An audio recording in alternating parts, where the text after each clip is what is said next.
नमस्कार, आप देख रहे हैं मिरर मीडिया। मैं हूं आपके साथ चंद्रा सिंह। स्वागत है आपका जोहार झारखंड में। चलिए रुक करते हैं आज की सुर्खियों पर। बोकारो जिले के पैक थाना क्षेत्र में हार्डकॉक कोयला फैक्ट्री के नाम पर हो रही है अवैध कोयले की तस्करी।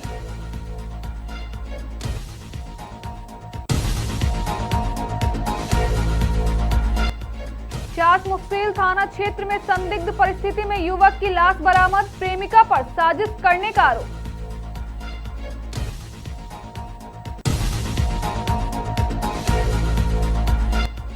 लाखों की चोरी। दुग्धा में चोरों ने ज्वेलरी दुकान से जेवर और सबूत दोनों किए गायब।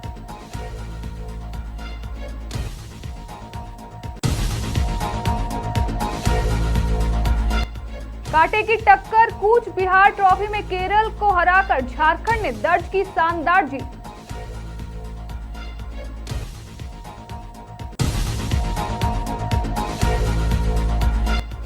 नगर परिषद का तोहफा। रामगढ़ के व्यस्त सार्वजनिक स्थानों पर बने 10 नए यात्री सेट। यात्रियों ने जताई खुशी। अब खबर विस्तार से। बोकारो जिले के बेरमो और ऊपर घाट पेक थाना क्षेत्र में हार्डकॉक कोयला फैक्ट्री के नाम पर अवैध कोयले की तस्करी का बड़ा मामला सामने आया है। बोकारो जिला जीप अध्यक्ष सुनीता देवी और जीप सदस्य खुशबू कुमारी ने पेक थाना क्षेत्र के पीलों में संचालित एक कोक फैक्ट्री का निरीक्षण किया। इस दौरान कई खुलासे हुए। जीप अध्यक्ष सुनीता देवी ने कहा कि फैक्ट्री में कोयला पोड़ा करने के दौरान व्यापक पैमाने पर प्रदूषण भी फैलाया जा रहा है, जिससे आसपास के ग्रामीण बीमारियों का शिकार हो रहे हैं। निरीक्षण के दौरान फैक्ट्री संचालक ना कोयला का कागजात दिखा सका, ना ही इस्तेमाल किए जा रहे नदी के पानी का परमिशन। उल्टा संचालक ने अभद्र व्यवहार करते हुए हंगामा किया। जीप अध्यक्ष ने इसकी शिकायत प्रशासन से की है और फैक्ट्री की आड़ में चल रहे अवैध कारोबार को बंद करवाने की मांग की है। क्षेत्र में कोयला का जो मामला है, एक फैक्ट्री है पलामू पंचायत के अंतर्गत आता है माँ जगदम्बे। वहाँ पे चिमनी में कोयला ना जला करके बाहर भट्टी के रूप में जलाया जा रहा है। जब इस चीज़ का ग्रामीणों ने विरोध किया और मुझे जानकारी दी तो मैंने ये जानकारी अपने जिला परिषद चेयरमैन जो मेरी सुनीता मैडम है उनसे साझा किया। हम दोनों ने फिर डिसाइड किया कि हम लोग इसका निरीक्षण करने के लिए आएंगे।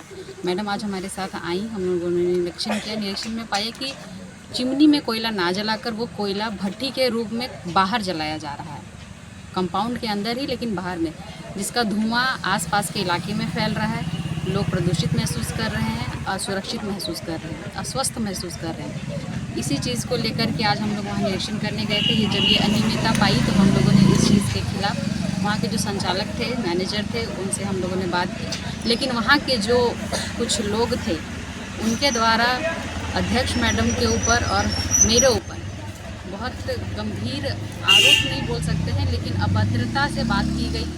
और धरना में बैठेंगे क्योंकि इस तरह का हम लोग लेटर पहले भी दे चुके थे और हम लोग को हर 10 दिन में यहाँ से फ़ोन जाती थी कि मैडम थोड़ा सा आ जाते तो अच्छा रहता है, क्योंकि बहुत दिक्कत में हम लोग जी रहे हैं।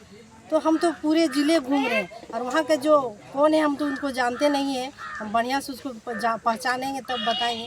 कि बोलते हैं प्रमाण। अरे प्रमाण हम क्यों देंगे? पूरे ज़िले घूमते हैं तो हमको कोई इस तरह का लफ्ज़ नहीं बोला गया है।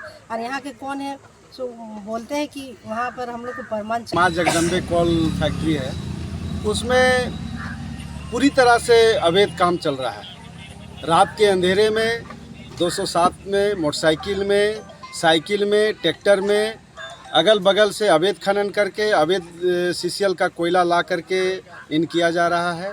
और प्रॉपर चैनल से जो उसको पोड़ा करना चाहिए वहाँ ना करके ओपन कर रहा है, जिससे लोगों को यहाँ रोज़गार कम और लोगों को विनाश की ओर ज़्यादा ले जा रहे हैं। बोकारो जिले के मुफस्सिल थाना क्षेत्र में युवक मनीष कुमार का शव संदिग्ध परिस्थिति में बरामद किया गया। मृतक के पिता सुरेश पोद्दार ने बेटे की प्रेमिका, उसके ससुर और सास पर हत्या का गंभीर आरोप लगाया है। पिता ने बताया कि उनके बेटे का एक लड़की के साथ प्रेम प्रसंग चल रहा था और उन्हीं लोगों ने मनीष की हत्या की है। मृतक मनीष कुमार पटना में ग्रुप डी का एग्जाम देने के लिए घर से निकला था। पिता ने जानकारी दी है कि उन्हें एक अनजान नंबर से फोन आया और बताया गया कि मनीष शराब के नशे में पड़ा हुआ है, लेकिन बात कराने को कहने पर बात नहीं कराई गई। परिजनों का आरोप है कि बाद में पुलिस मामले की जांच में जुट गई है और हत्या के कारणों की तलाश कर रही है।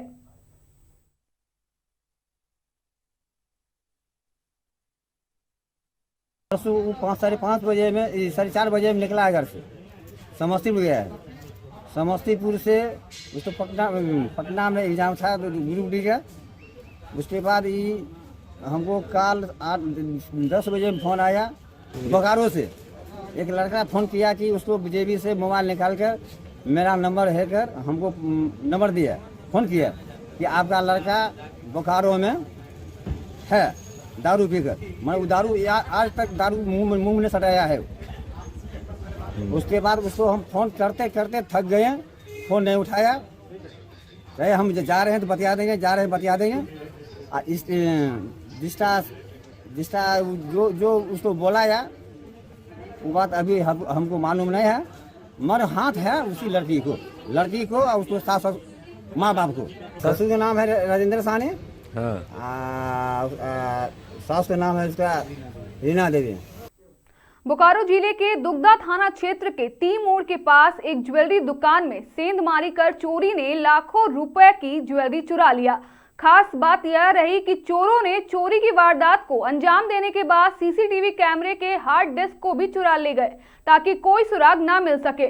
पुलिस को सूचना मिलते ही घटनास्थल पर पहुंचकर मामले की जांच में जुट गई है और जल्द घटना का उद्भेदन करने की बात कही है। इस घटना से इलाके के ज्वेलरी दुकानदारों में काफी आक्रोश देखा जा रहा है। दुकानदारों ने पुलिस प्रशासन से चोरों को जल्द गिरफ्तार करने और सामान बरामद करने की मांग की है। चोरी कर किस रूप में चोरी हुआ, कैसे हुआ? दीवार काट अलमारी काटते हुए कटर से काट के ले गए। कुल कितने की ज्वेलरी की चोरी हुई है? 4 से 5 लाख की अप्रोक्स। क्या क्या था? या पायल था, बिछिया था और सोना का कुछ सामान था। हजारीबाग के संजय सिंह क्रिकेट स्टेडियम में कूच बिहार अंडर 19 ट्रॉफी का मुकाबला बेहद रोमांचक रहा। झारखंड की टीम ने केरल को सिर्फ 6 रनों के मामूली अंतर से पराजित कर दिया। पहली पारी में पिछड़ने के बाद दूसरी पारी में झारखंड ने शानदार वापसी की। झारखंड की ओर से अनमोल राज ने तेज तरार 133 रनों की बेहतरीन पारी खेली और ऑलराउंडर प्रदर्शन करते हुए 2 विकेट भी लिए। वहीं ईशान ओम ने अपनी गेंदबाजी से कमाल करते हुए सबसे ज्यादा 5 विकेट झटके, जिससे केरल की टीम लक्ष्य से 6 रन पहले ही ऑल आउट हो गई। जीत के बाद झारखंड के कोच सबीर अहमद ने टीम और ग्राउंड स्टाफ की सराहना की। हजारीबाग जिला क्रिकेट संघ के सचिव बंटी तिवारी ने भी सफल आयोजन पर खुशी जाहिर की है। लोगों ने तैयार किया था, कैसे रेट? नहीं, 100% काबिल तारीफ़ है कि जो एक एटमॉस्फेयर एक मैच के लिए होना चाहिए, इतना खूबसूरत ग्राउंड, अच्छी विकेट, ऑलमोस्ट 1000 रन दोनों टीम ने मिलके बनाया। तो hats off to Hazaribagh district cricket association कि इतने अच्छे प्लेटफॉर्म पे मैच को करा रहे हैं। दर्शकों का भी काफ़ी अच्छा सपोर्ट मिला यहाँ पर। 100% अगर आप अपनी टीम को सपोर्ट कर रहे हैं, और मैं 4 दिन तक ये भी वॉच कर रहा था कि काफ़ी संख्या में लोग आ रहे थे और अपने टीम को सपोर्ट कर रहे थे, तो थैंक्स टू हजारीबाग स्पेक्टेटर्स। अगला मैच कहाँ है? अगला मैच हम लोगों का पंजाब में है, पंजाब के अगेंस्ट खेल रहे हैं हम लोग। हम लोगों ने किया था वो सफल हुआ। और सबसे इम्पोर्टेंट, कूच बिहार ट्रॉफी 4 दिन का मैच होता है।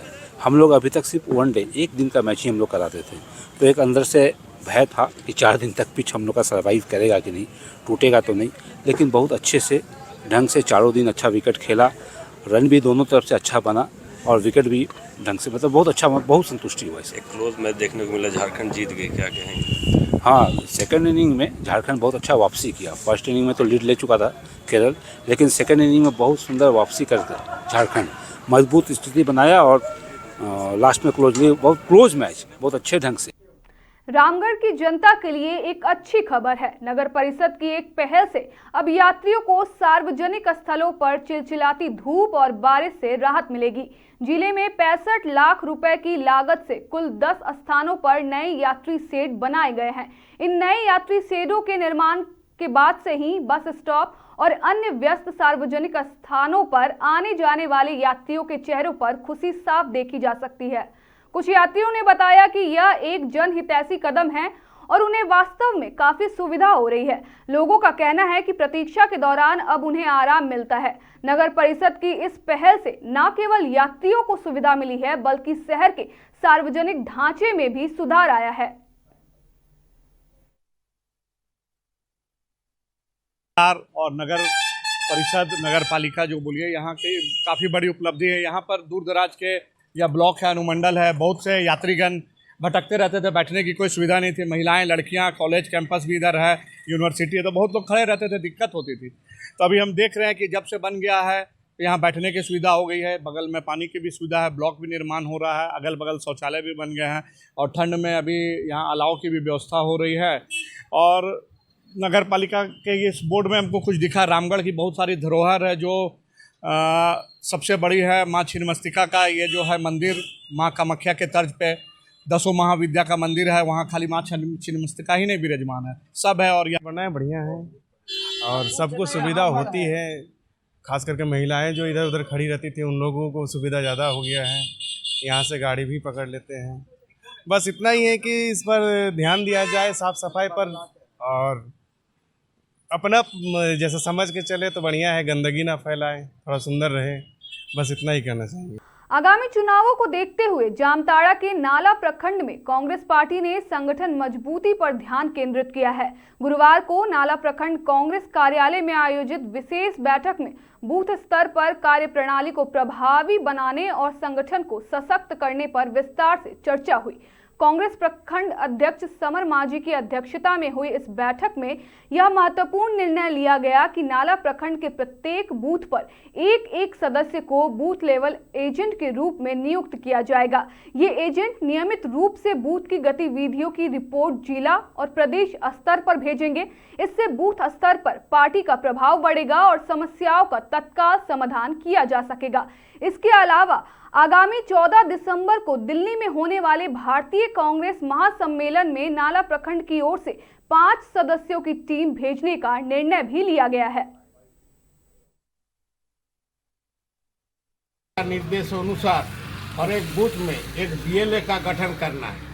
बीएलए का कर्तव्य होगा सभी मतदाता को मतदाता सूची में नाम रहे, वो अपना चुनाव में काम कर सके, सही तरीका से वोट जैसे प्रयोग में आए, वोट चोरी ना हो, इसी के परिप्रेक्ष्य में आज हमारे बीएलए का गठन का संबंध में चर्चा हुआ। अब सारे बहुत बीएलओ का गठन हो भी चयन हो भी गया है, कुछ बाकी है। जो हम लोग का चयन हो गया 2 प्रति में जिलाध्यक्ष को हम लोग दे देंगे। झारखंड के सर्वांगीण विकास को नई दिशा देने के उद्देश्य से धनबाद में एक बड़ा व्यावसायिक सम्मेलन होने जा रहा है। Jharkhand industry and trade association और एल्यूर सोसाइटी के संयुक्त तत्वाधान में 13 और 14 दिसंबर को गोविंदपुर स्थित राजविलास लग्जरी रिसोर्ट में इमर्जिंग झारखंड बिजनेस कॉन्क्लेव का आयोजन किया जाएगा। जीआईटीए के अध्यक्ष अमितेश सहाय और महासचिव राजीव शर्मा ने प्रेस वार्ता में बताया कि IIT-ISM धनबाद इस कॉन्क्लेव का नॉलेज पार्टनर होगा। कॉन्क्लेव का मुख्य उद्देश्य झारखंड की औद्योगिक प्रगति को गति देना है। इसमें महिला सशक्तिकरण, शिक्षा एवं संस्कृति, स्वास्थ्य, उद्योग एवं व्यवसाय तथा खनन क्षेत्र जैसे प्रमुख विषयों पर विशेषज्ञ विचार साझा करेंगे। आयोजकों ने कहा कि यह कॉन्क्लेव सरकार, उद्योग जगत और शिक्षा संस्थानों के बीच संवाद बढ़ाने का एक महत्वपूर्ण मंच साबित होगा। Industry and trade association zeta के माध्यम से सहयोगी एल्यूर सोसाइटी और साथ में Indian school of mines IIT जो हमारे नॉलेज पार्टनर हैं, हम लोगों के द्वारा धनबाद में 13 और 14 दिसंबर को राजविलास रिजॉर्ट में एक कार्यक्रम किया गया है, जिस कार्यक्रम के माध्यम से शिक्षा, चिकित्सा, वुमेन एम्पावरमेंट, व्यवसायी जगत पे संपूर्ण परिचर्चा होगा। इसमें राज्य स्तरीय व्यवसायीगण और अधिकारीगण भी शामिल हैं, जिसमें BCCL, सेल, IIT, सिम्फर भी अपनी सहयोग प्रदान कर रहे हैं। ये 2 दिवसीय कार्यक्रम के माध्यम से हम लोग एक मंथन कर रहे हैं इस कॉन्क्लेव में कि हम लोग और भी झारखंड को बेहतर बनाने की दिशा में किस तरह का कार्यक्रम करते रहे। जैसा कि आप लोग जानते हैं कि जीटा किसी पहचान का मोहताज नहीं है, जो लगातार अपने कार्यक्रमों के माध्यम से उद्योग हित में, व्यवसाय हित में, समाज हित में निरंतर प्रयासरत है। अंतर्राष्ट्रीय पहाड़ दिवस के अवसर पर साहिबगंज जिले की ऐतिहासिक और प्राकृतिक सुंदरता से भरपूर राजमहल की पहाड़ी श्रृंखलाएं चर्चा का मुख्य केंद्र बनी हुई है। इस मौके पर भूविज्ञानी एवं मॉडल कॉलेज राजमहल के प्राचार्य डॉक्टर रंजीत सिंह ने पहाड़ों के संरक्षण, सुरक्षा और पर्यावरणीय महत्व पर विस्तृत जानकारी साझा की। डॉक्टर सिंह ने बताया कि राजमहल की पहाड़ियां केवल प्राकृतिक रूप से मनमोहक ही नहीं बल्कि भूविज्ञान की दृष्टि से भी अत्यंत महत्वपूर्ण है। यहाँ पाए जाने वाले कई जीवाश्म लगभग 15 करोड़ वर्ष पुराने माने जाते हैं, जो वैश्विक वैज्ञानिक अनुसंधान में अहम भूमिका निभाते हैं। उन्होंने कहा कि यह क्षेत्र भारतीय भूविज्ञान के अध्ययन के लिए एक समृद्ध धरोहर है, जिसे संरक्षित करना बेहद आवश्यक है ताकि यह विरासत भावी पीढ़ियों के लिए बची रहे। पर्वत दिवस है, उसको उपलक्ष्य में भी आज पेड़ लगाया गया। और राजमहल पहाड़ी की अगर बात करें, पहाड़ ही अपने आप में एक मानव जीवन का एक अमूल्य और आधारभूत कहा जाए तो वो जीने का एक सहारा है। पहाड़ केवल पहाड़ नहीं है, वह जंगल है, वहाँ औषधीय पौधे हैं, वहाँ पे खनिज है, वहाँ पे भूवैज्ञानिक घटनाएं हैं, साथ में भूवैज्ञानिक इतिहास है। वहाँ पे जिस तरह से पहाड़ के बनने में, जिस तरह से पृथ्वी के बनने में बहुत सारे कालक्रम लगते हैं, उसी तरह से राजमहल पहाड़ी है। जो राजमहल पहाड़ी केवल औषधि और हम जंगल से नहीं बल्कि यहाँ के जीवन के जीने वाले जो पहाड़िया जनजाति है या आदिवासी हो या पहाड़िया जनजाति हो या वहाँ पे रहने वाले जितने लोग हैं, उसको जीवनदायिनी कहा जा सकता है पहाड़ को। साहिबगंज जिले के मॉडल कॉलेज राजमहल में साइबर ठगी से बचाव को लेकर 1 दिवसीय जागरूकता कार्यक्रम का आयोजन किया गया। कार्यक्रम का उद्घाटन एसपी अमित कुमार सिंह के द्वारा किया गया। इस दौरान एसपी अमित कुमार सिंह ने कॉलेज के छात्र छात्राओं को साइबर ठगी से कैसे बचा जाए इसके बारे में विस्तार से बताया। उन्होंने ग्रामीण स्तर पर साइबर अपराध से जागरूक रहने और बच्चों को नशे से दूर रहने को कहा। एसपी ने जिले में साइबर ठगी पर रोक लगाने के लिए साइबर थाना खोले जाने पर भी जोर दिया। इस कार्यक्रम में एसपी और एसडीपीओ विमलेश कुमार त्रिपाठी ने संयुक्त रूप से पौधरोपण भी किया।